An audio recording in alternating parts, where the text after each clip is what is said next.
Amigos míos, bienvenidos a bordo de este viaje de historias. Y hoy vamos a hablar sobre un personaje que se ha constituido en el centro de la polémica, una polémica interminable en torno a si en efecto hemos tenido visitantes del espacio exterior o no, de si han permanecido aquí mucho tiempo, si van y vuelven, y obviamente un ala que es como el ala ortodoxa de la arqueología, que sostiene que eso no tiene sentido, y que son parrafadas inventadas por lo que ellos llaman pseudocientíficos, que sin ser especializados como estos en arqueología pura, se han dado a la tarea de investigar para encontrar que muchas de estas figuras que hemos visto, pictografías, figuras grabadas en piedra, como por ejemplo el marciano, el que llaman el dios marciano de Tassili N'Ajjer, y otros tantos, provendrían del espacio exterior. Y estos, simplemente los del ala ortodoxa, dicen que son idealizaciones de los dioses y que nada más, y que los adornos y todo aquello que puede llevar a confusión no son más que objetos de liturgia o de rituales más bien. Pero este personaje sí necesariamente lo tiene que llevar a uno a pensar, hey, un momentico, aquí algo hay que en efecto nos podría indicar que sí, por lo menos iban y venían. Y esto comenzó por allá en 1949, cuando Alberto Ruz L'Huillier, un arqueólogo mexicano, se dio a la tarea de buscar en las selvas de Chiapas, por allá en Yucatán, los restos de ciudades mayas, y se encontró un templo. Y resulta que ese templo, pues, es decir, el templo ya estaba descubierto, pero él fue a examinar el templo y encontró que en el templo había una entrada disimulada. Él despejó todo eso. Fueron 45 escalones, 25 metros de profundidad. Y llegó a una cámara funeraria. Al abrir la cámara funeraria, encontró un sarcófago muy grande. Y sobre el sarcófago, una, digámoslo, estela o lápida, pues, que resume la vida de aquel que estaba allí dentro del sarcófago, que entre otras cosas encontraron una usamenta con una máscara de jade, de unas características muy especiales, un hombre supremamente, se veía que había sido un hombre, digámoslo, muy alto. Y que para empezar ahí, eso denotaría que él no procedía de los mayas de alrededor, porque aquel pueblo era un pueblo de una talla, una estatura más o menos no pasaba de unos 60. Eran muy bajitos, con un tórax expandido, es decir, eran musculosos, pero eran bajos. Pero este no, este era más longilíneo y muy largo. Y estaba metido dentro de ese sarcófago de 3,80, 3 metros con 80 de largo, por 2,20 de ancho. Es una cosa impresionante. Y justo esas son las medidas de esta lápida, esculpida con una preciosidad, primorosidad, que uno se queda sorprendido. Y mucho más porque no es un altorrelieve ahí pues como muy, diríamos, muy superficial, no, sino que son los rasgos de esta lápida o de esta losa son profundos. O sea que se ve que que quienes hicieron esta obra tuvieron que trabajar muy fuerte para darle esa forma y darle ese sentido. Pues resulta que este arqueólogo encontró esta losa. Desde ese momento se hizo famosa porque en la losa, y es demasiado clara, demasiado evidente la losa, y ya la verán ustedes, aparece lo que evidentemente nos asemeja como a una especie de nave. Hay un individuo que está sentado. Este individuo se asume que es la representación de aquel que estaba dentro del sarcófago. Y ese era el rey Kinish Hanav Pakal, que vivió entre el 603 y el 683 después de Cristo. Y se dice que fue un rey supremamente sabio. Según las tradiciones y los anales, este habría venido de las estrellas y era prácticamente un dios. Y como decía, mientras los mayas son de talla relativamente pequeña y son corpulentos, este era más longilíneo y parecía de 1,85 más o menos, 1,80, 1,85. Lo que para compararlo con aquel pueblo era un gigante. Pues bien, entonces se asume que esta imagen que está aquí sobre la losa corresponde a aquella de Kinish Hanav Pakal. La historia lo conoce también como Pakal Botán, entendiendo aquello de Botán más bien como un título. Y entonces, en esta losa se encuentra a este individuo que su fenotipo sí corresponde al de los mayas. Es decir, una nariz relativamente ganchuda, pues pronunciada, pómulos muy salientes, mandíbula un poquito hendida, casi que tendiendo al agnatismo, y él se ve a horcajadas. Aquí se ve como un cuerpo del aparato largo, y aquí en esta parte donde está él, a uno le da la sensación, es decir, el asiento sobre el que él se apoltrona podría dar la sensación de que es como un asiento de motocicleta. Y se refuerza esa idea por el hecho de que el individuo tiene su cara descubierta, pero sobre su cabeza hay un tocado muy bien elaborado que podría dar la sensación de que es una especie de casco, que tiene como dos tubos atrás que flotarían. ¿Con qué fin? Es decir, ¿a qué podrían estar conectados? Pues este señor está montado a horcajadas. Se ve que está a horcajadas, porque fue de lado, no de frente para determinar dónde estaba una pierna y la otra. Pero esa imagen da la sensación de que está a horcajadas. Pues este señor que se encuentra ahí,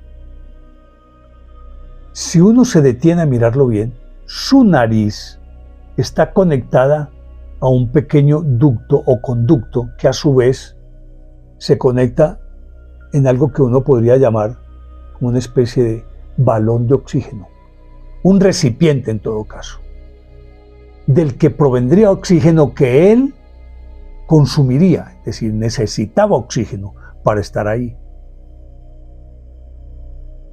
Y aparte de esto, él sentado a horcajadas, sus dos manos pareciera que están manejando una moto, con la particularidad de que la mano derecha, en este caso, se ve que su dedo pulgar e índice están más o menos como, es lo que uno se imagina, porque el espacio es muy pequeño, está alrededor de una perilla o está manipulando una perilla con estos dos dedos, se ve que la está manipulando. Entre tanto, la otra mano, la mano izquierda, resulta que él tiene la mano cerrada y obviamente se le ve el meñique, como el meñique demuestra que toda la mano se encuentra doblada y al parecer estaría simplemente manipulando una especie de, a ver hombre, podríamos asimilarlo al acelerador de una moto.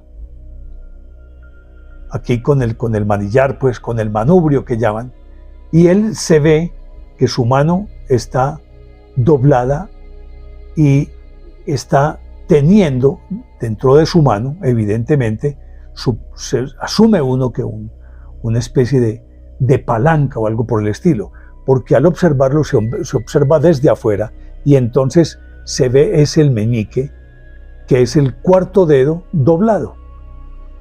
Así las cosas, uno podría estar pensando que este individuo lo que está es manejando como una especie de moto.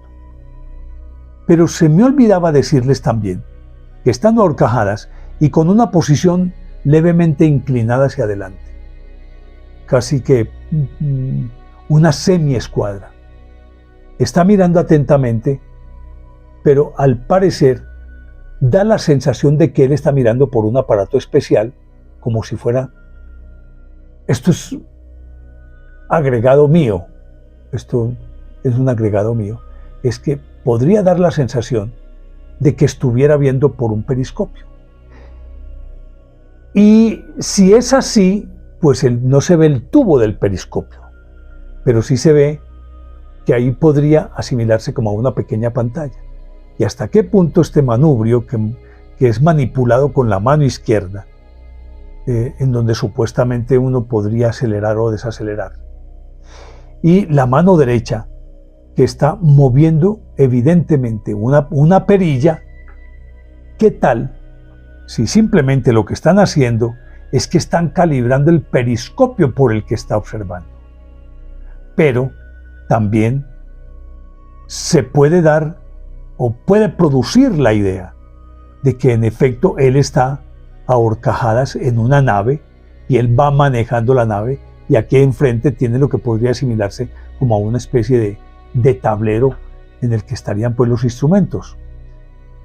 Y entonces, después de ver esto, y aparte de eso, resulta que el pie izquierdo, doblado hacia atrás, como cuando uno va montado en una moto de alto cilindraje, en la posición que tiene que estar inclinado, y los pies que van acomodados en lo que llaman pues los mecánicos los tabacos, o los soportes donde uno apoya los pies, están tirados hacia atrás. Pues este se ve que tiene el pie tirado hacia atrás, donde hay como una especie de pedal que uno podría también, no sé si comparar o asimilar en la moto cuando se van a hacer los cambios. Quien ha manejado moto sabe que tiene dos palanquitas que van una parte adelante y la otra atrás del sitio en el que uno pone el pie, porque ese aparatico se manipula bajándolo, es decir, de adelante hacia atrás o de atrás hacia adelante. Es decir, se puede pisar el que queda en la parte posterior o pisar el que queda en la parte anterior de ese tabaco sobre el que uno pone el pie, y ahí es donde se hacen los cambios, para arriba o para abajo.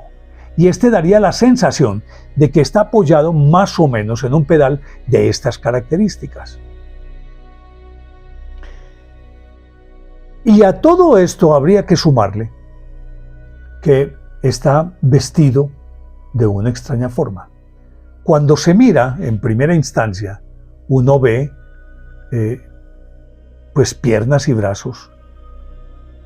Pero si uno se detiene a mirarlo bien, da la sensación de que en la parte superior, es decir, en el torso, tiene una especie de buzo, porque aquí en el cuello también se ve como una parte que estaría adosada al cuello, dando la sensación de que es un cuello de tortuga que llaman. Y en las muñecas, como cuando uno se pone un buzo que termina en un tejido estriado, que tiene como unas canaletas, unas estrías, que son las que se ajustan a la muñeca. Pues este individuo tiene evidentemente lo que podríamos llamar un buzo o un mono.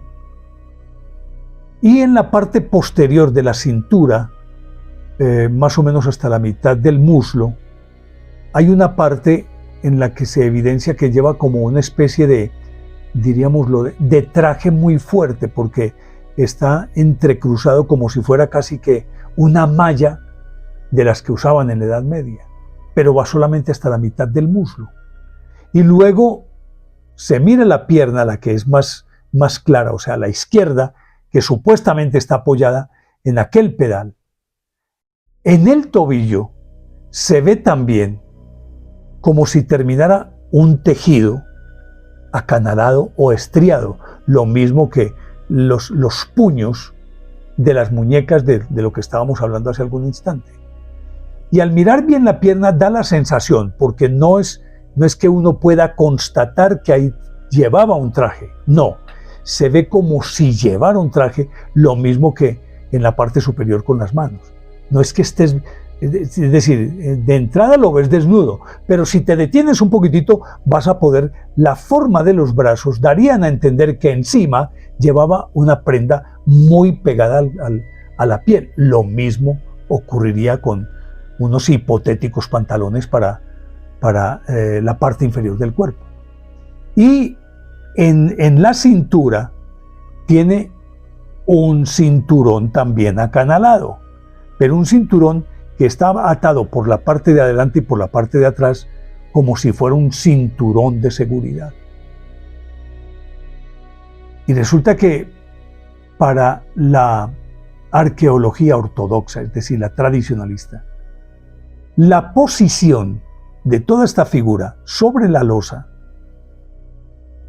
no se encuentra bien ubicada, porque se supondría que esto tendría que estar, esa losa debería estar vertical, puesta verticalmente, para que el cuerpo de este individuo se viera prácticamente hacia arriba, como si estuviera saliendo en una nave espacial.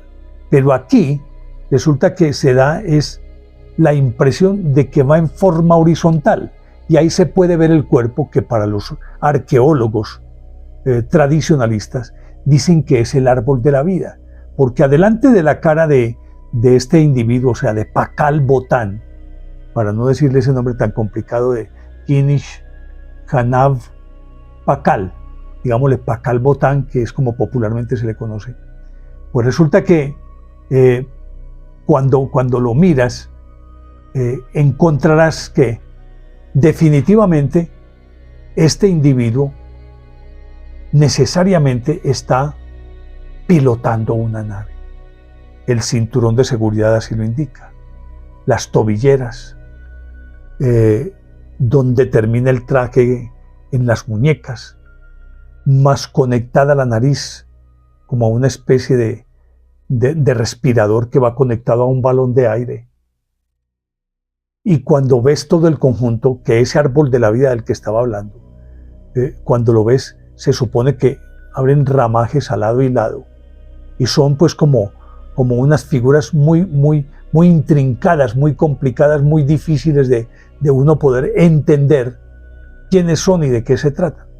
Pero si se mira el conjunto, necesariamente uno tiene que concluir que en vez de un árbol de la vida, si fuera de manera vertical, se vería la forma de un cohete, un Saturno, que va a elevar una cápsula espacial. Eso es lo que uno podría ver. Y si es de forma horizontal, lo que vería es un aparato de una altísima tecnología que se está desplazando como de manera horizontal y avanzando a una velocidad pasmosa. Y esto de la velocidad pasmosa tiene que ver con que en el asiento, atrás del asiento, la forma de ese resto de esa hipotética nave es como la base de un cohete que termina con unas toberas, es decir, con unos cigüeñales o exhaustos, o como se llama, es decir, para el escape de gases y demás. Y se ven, pero al final de ellos, a continuación, se ven unas ondulaciones que lo remiten inmediatamente a uno a pensar que son llamas. Es decir, es un aparato desplazándose y está impulsado por un combustible que produce llamas, como los que uno ve. Muy recientemente acabamos de ver el Artemis o Artemisa, pues que fue enviado a la Luna. Y tradicionalmente cualquier viaje al espacio exterior, en el momento del despegue, uno ve como unas formas de campanas en la parte inferior del cohete, que serían las toberas, y por ahí sale fuego. Era una de las causas por las cuales se decía siempre que los primitivos, o en las distintas mitologías, había dragones que vomitaban fuego. Y se hablaba de estos dioses que llegaban en medio de un estruendo y en medio de llamas. Pero claro, las toberas lógico que muestran las llamas a quien está observando. Pues esta figura en esa parte de atrás da la sensación todavía más sustentable de que es un aparato volador. Es justamente por esas llamas, y si se ve de manera horizontal, obviamente que las llamas dan la sensación de que la energía que se expele ahí está impulsando de manera horizontal esta nave. Y si fuera de manera vertical, con mayor razón la está impulsando hacia arriba. Y evidentemente eso se asimila a unas llamas. Pues este astronauta, que así se le ha llamado, el astronauta de Palenque, recuerden que se llama Kinish Hanav Pakal, y que habría gobernado a este pueblo entre el año 603 y 683. Es decir, sería un rey, casi que como hablábamos en los capítulos sobre los personajes antediluvianos. Podría llegarse a pensar que como la longevidad de aquellos, recordarán los reyes que gobernaron, de acuerdo con lo que les conté en un capítulo anterior, 28, 36 mil años. Recordarán que de la Biblia podemos extraer a Matusalén con sus 969 años, con Adán, Lamec, Yared, Enoc, Matusalén, como ya lo mencioné, que su vida o su edad estaría por encima de los 900 años, que lo conté en un capítulo anterior. Pues eso se podría llegar a pensar en relación con este Pakal Botán, que de acuerdo con esta cronología, 603 a 683, fue mucho tiempo gobernante. Y eso era obviamente un rey divinizado.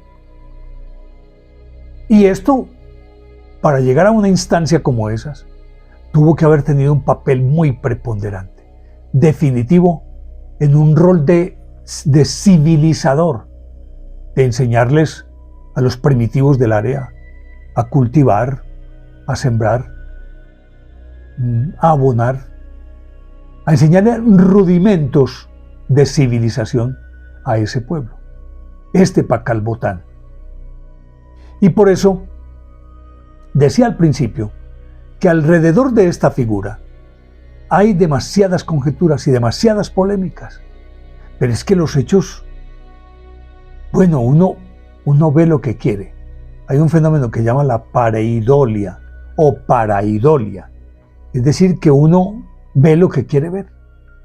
Y por eso en muchas casas aparece una humedad en la pared y tiene la figura de la Virgen, el manto, la cara y todos los detalles que quieran. Y quien quiere ver le encuentra más y más detalles para aseverar que en efecto es la Virgen. Eso se llama paraidolia o pareidolia. O cuando uno mira las nubes, resulta que le ve unas formas tan caprichosas que en donde uno ve un lobo, otro podrá estar viendo un ave, y entonces uno ve lo que quiere ver, necesariamente. No puede ser de otra manera. Y esto de ver lo que se quiere ver es que la interpretación es lógicamente inherente a cada persona. Y cuando miramos esta figura, entonces, algunos dirían que es un fenómeno de pareidolia, que dirían, no, es que no se ve que esté conduciendo una nave, se ve que él está en una actitud de oración. Pueden darse las interpretaciones que se quieran. Pero aquella persona que desprevenidamente, sin prejuicios, sin que haya recibido información previa para formarse un juicio o una opinión antes de ver esta losa, si esa persona que no ha tenido nada de esa información llega y mira y dice, hombre, por lo menos aquí lo que uno ve es que un tipo que va en moto. ¿Pero es eso o no es eso? De ahí que la discusión sigue y no se ha podido llegar a ninguna conclusión. Pero si uno se remite simple y llanamente a la figura básica que se puede ver en esta losa, necesariamente él está manipulando una nave.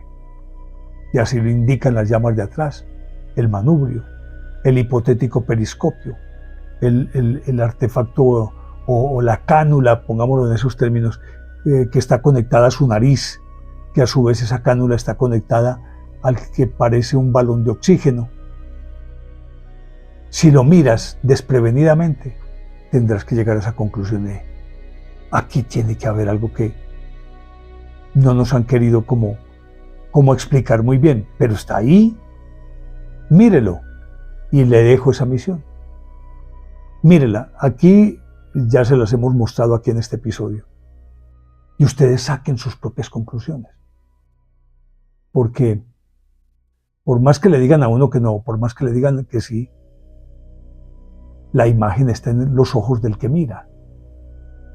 Y algunos dirán, un fenómeno de pareidolia. No, no puede ser.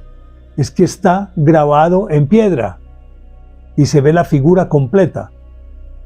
Mírenla y después me cuentan. Ojalá que me hagan sus comentarios. Y por ahora, con mayor razón que nunca, tengo que dejarles mi inquietud. ¿Les parece lógica o ilógica esta historia? Ustedes deciden. Chao.